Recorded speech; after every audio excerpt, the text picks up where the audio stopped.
what I started to realize was that like I need to make a change. Like I want to make a change. Like I want to feel like I'm doing stuff that's relevant, and I don't want to feel like a victim to this process, and like I don't have anything that I can do about it. And so I found this organization in Miami. I had planned a trip down here, and I started researching, and I found this woman who was in a video from The New Yorker, and she said something like, our organization is about using art and technology to inspire people to care about climate change. And I was like, heck yeah, like sign me up. Like I want to figure out whatever I can do for this organization. And so I came down, and I didn't know her at all. And I didn't even know how to reach out to her. In that New Yorker video, there were some Instagram tags from a couple of muralists that had worked on some of the projects for her nonprofit. And I messaged those muralists, and I was like, yo, I'm in town, I've got a drone. If you guys are working on anything, I would love to shoot some video for you. And they were like, sweet, come out and come hang out. They were painting like one of them said the biggest mural in the United States. It was like 4 sides of this giant parking garage at the Grand Paradiso, Miami. And they were on these giant cherry picker like lifts that, 6 stories up, painting this giant mural. It was insane. And so I shot some video for them, and then I reached out to Linda from this organization, the woman that I had seen on the New Yorker video. And I was just like, what's up? Like, how's it going? I've been hanging out with these artists and shooting some video for them, and it's turned out really great, and I would love to shoot some video for you if there's anything that you've got going on. I didn't really get any response. But I was like, let me know. I'll come back down, I'll come hang out. And so they hit me up about this event that they were doing like in 3 or 4 weeks or so. Fast forward like a couple weeks or a month, and I'm back down in Miami. I'm at this town hall event that they're doing, and she was opening it up. So basically the event is at this like really cool theater in Wynwood, which is this awesome neighborhood in Miami. It was like developers, politicians, nonprofits, artists coming together to talk about sea level rise in Miami and what we could do about it. There's so much alignment of how I was feeling about the problem and how they were approaching the solution that I was like, yo, I'm all about this. Like, let me help however I can. So I shot that stuff for them that night, and then like didn't really hear anything else again.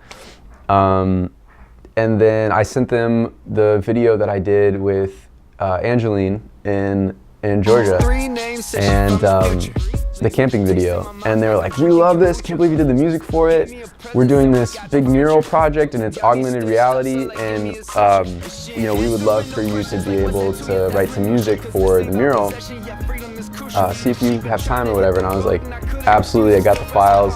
I started writing stuff that night, and I finished one song, and they were like, yeah, we can't wait to hear it. Come down, hang out at Art Basel, which is like the first week in December. So this is like from October 7th to the first week of December is going back and forth. And come down, it's amazing. Like it's like this giant, it's like 2 sides of this giant warehouse, and they're just set up there like painting while all these people are here for this festival. And so they've got like lights, and the artist is painting, and Linda is editing video on her laptop and preparing like the augmented reality part of it. And so I set up right there on the sidewalk next to them with like some guitars and my laptop and my little keyboard. I showed them the song that I had done for one of the animals on the mural, and they flipped, like they loved it. She was like, come listen to this is so cool.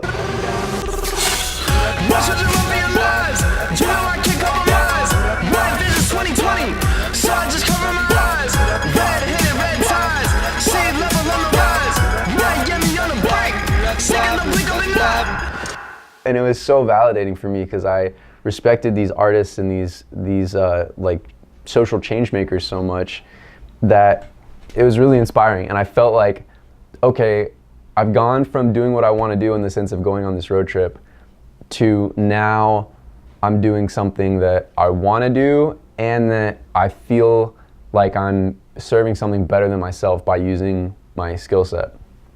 And so after that, we just became friends. Like, I was like, this is dope. Like, she let me stay at her house. She stayed at her boyfriend's place, and she gave me like her whole place to crash. And I just like set up there, and I was like making music like for a whole week during Art Basel. So I would make music during the day, and then I would go downtown and make music while they painted.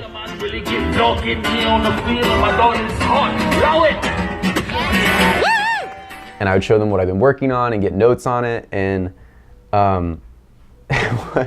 one of the nights, we were just like talking crap and hanging out, and I was like, yo, I got this idea for solar and making art to inspire people to like go solar, because at the same time I had been going through a thing at my parents' businesses where they were like, help us understand if solar is a good fit for our businesses, like help us do this deal, we don't really have time to learn all this stuff and whatever, but we trust you.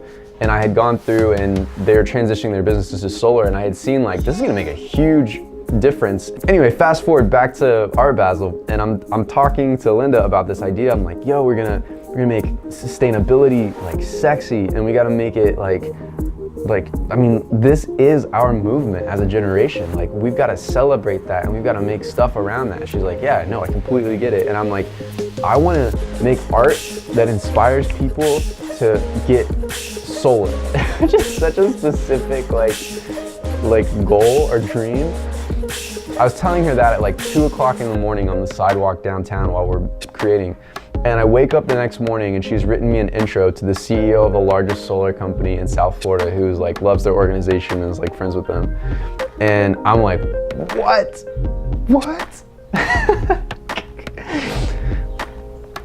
She told him I had like a bunch of cool ideas. We set up a phone call.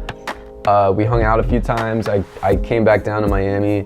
We hit it off, and he was like, let's make you a job. Like, how much do you need to be able to come down here? And I was like, well, I want to be able to come down here and not stress about dollars, and I want to be able to get an electric car, and I want to start saving for a tiny house. And so, like, here's what I need to make. I kind of threw a number out, and he just kind of went, okay, like, we can make that work. And so I was like, what? No way. So even though like I have so much stuff in Orlando that I love, like the studio's still going there, like I still have a lot of friends there, I had to leave the Peanut Butter Palace, which was really, really hard, and still like I miss all those people a lot. Shout out PvP. But yeah, I did it. I made the jump, and I'm here now in Miami, and I've been working for about a month. And so yeah, this is my room here now. And I moved into this farm in the middle of Little Haiti, which is a very interesting environment here. I 20 hours a week work for the solar company, so I try to knock that out in 2 days, like on Monday and Tuesday. For the most part, I leave a few hours to, put out fires during the week. I just redid their website. I'm shooting a bunch of video content for them. We're launching a YouTube channel called The Green Stuff, which focuses on green living. Like, we've already hung out with the mayor and interviewed the mayor, and we did like a tour of Darren, the CEO of the solar company's like greenhouse and his Tesla, and like all the stuff that they were working on. And I'm learning so much about solar, and so those are all good things. The things I'm struggling with right now are just, there's so much stuff that I want to do, and it's like trying to prioritize it and accept that I can't do all of it, but that I'm gonna prioritize these things and I'm gonna get these things done. And so I'm spending time doing something besides music. So now when I get to do music, it's like my time to do it. It's not like work anymore, which is really cool. So I'm working on a duo act. It's gonna be me and a drummer, and I'm gonna loop playing guitar and keys with a bunch of bells and whistles, and then having him do the drums. And we'll see what happens. We'll see. So that's what's going on in the music life. I feel like I'm in a rhythm now. I feel like I'm like in a continuum of stuff, and I hope that allows me to progress and not be in a rut. Sometimes that rhythm can be a rut, and sometimes not being in a rhythm can be a rut. So I'm trying to work on that, and just meet some girls down here, yo. Been working a lot. I need a PvP fam down here. and it's weird being like 6 hours away from my family. But other than that, I mean, next season, next step. So